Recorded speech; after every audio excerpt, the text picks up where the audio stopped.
Et la sécurité en Afrique fait l'objet de nombreuses réunions, conférences et autres forums. Exemple la semaine dernière à Marrakech au Maroc. Compte rendu de nos envoyés spéciaux Dacha Ribeiro et Dieudonné Mwanza. Le terrorisme international et le djihadisme sont des défis et enjeux déterminants pour la stabilité et la prospérité du continent africain. Sous le haut patronage de Sa Majesté le roi Mohamed VI du Maroc, plus de 300 experts en sécurité ont pris part à la 7e édition du Marrakech Security Forum 2016, les 12 et 13 février, pour réfléchir sur l'Afrique dans la guerre contre le djihadisme international. Organisé en partenariat avec la Fédération africaine des études stratégiques, le forum a abordé les questions relatives à la fragilité de la sécurité en Afrique. Aucun État du Sahel n'est pas à l'abri des méfaits du djihadisme.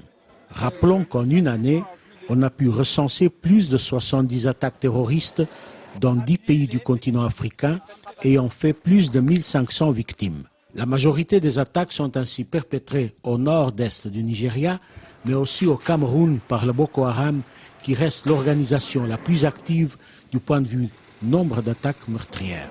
Certains pays comme le Tchad et le Burkina Faso ont connu en 2015 leurs premières attaques terroristes de grande ampleur. Écoutons les conclusions et recommandations du forum par le professeur Mohamed Benyamou, président du Centre marocain des études stratégiques. Parmi donc les résolutions, d'abord, donc c'est comment lutter contre la radicalisation et que donc cette approche de lutte contre le terrorisme donc ne soit pas juste par la voie sécuritaire. Nous sommes face à un phénomène qui a besoin d'avoir donc une réponse qui doit être globale, et cette réponse globale donc elle doit toucher certes tout ce qui permet donc à ce phénomène donc d'exister, de grandir et de continuer donc à prendre de l'espace dans plusieurs pays, mais donc tout ce qui touche la gouvernance sécuritaire, tout ce qui touche aussi donc la bonne gouvernance dans plusieurs pays, mais aussi la question donc de l'éducation et comment donc éradiquer la pauvreté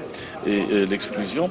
Mais je pense aussi donc qu'il y a des dimensions aujourd'hui qui sont donc des dimensions donc beaucoup plus techniques. Donc c'est comment on peut développer donc la coopération en matière de renseignement et comment aussi donc on peut bien sûr donc tarir et éliminer les sources de financement de ces entreprises criminelles et aussi donc limiter les voies et les espaces de recrutement dans lesquels ces groupes recrutent aujourd'hui. L'objectif est ce qu'on trouve et on voit aussi dans les recommandations, c'est que donc nous sommes face à un ennemi qui est global et un ennemi qui est commun, et la réponse doit être globale et commune.